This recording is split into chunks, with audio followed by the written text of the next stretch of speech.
Okay, so today I'm doing Mirepoix. I'm doing a little non-traditional. The traditional way would be with obviously white onion or leek.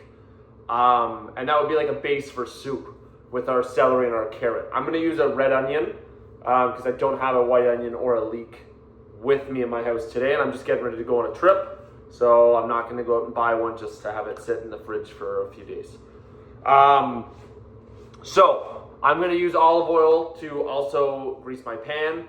You can go the other way and use butter. That's a more American way. The Italian way, I forget the real name of it. It actually starts with an S. And it's actually celery, onion, and celery, leek, and green pepper. So there's different variations of Mirepoix. But today I'm just going to try and do a little spin-off of the original way, obviously with red onion. Okay? So, depending on the stock that we were making, so for example, we were to make a beef or a chicken stock, it would be, our Mirepoix would be big. Okay, so we would be using bigger pieces of chicken or of carrot, onion, celery. For fish, and sorry, to go back on that, when we're making those broths, it would actually be a bit longer to simmer.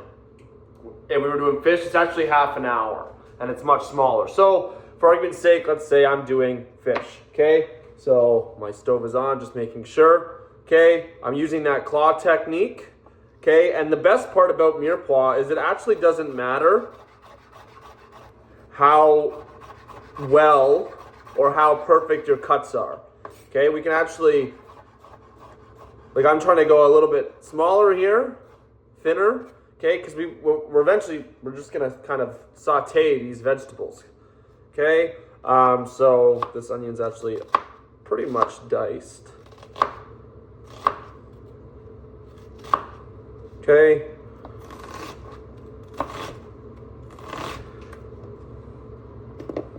Okay, so I'll move that over. And celery. I love cutting celery because it was the way that I actually learned how to cut with my dad, being a chef, him being a chef and all. It's a cheap option. And I remember summers we would do like little kids camps and he would have us essentially cutting the celery, grabbing it in that claw technique, right? He actually always made us go way farther in under that claw because then there's actually no way that we could cut ourselves. Okay, so that is done. So I'm gonna move you over, okay?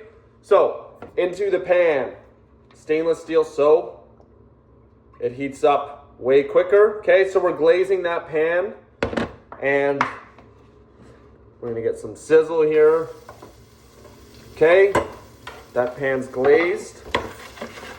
Try and flatten these veggies out. Pick up that vegetable before. Okay, obviously, the thinner we do this, the quicker they will saute. I always like to throw some salt in it. I don't know if that's traditional or not. That's just the way that I learned as a kid. With my dad being a chef and all, I always say that it was the way that I learned. Like even my fiance's parents, I always say, "Oh, I learned this way," and it's not really, with him being a chef, it's not really learned. It's more told, just the way chefs are, right? There's 308 different ways to cook an egg, they say, but unless you cook it the correct way to that chef, you're cooking it wrong.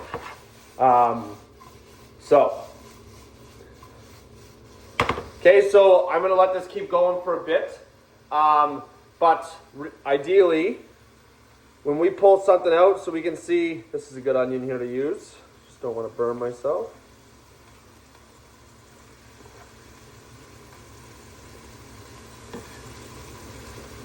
Okay, so we can see this onion is starting to get a little bit see-through, okay? It's a good way to kind of tell that we can turn the heat down, okay? Or our Mirepoix is essentially almost finished.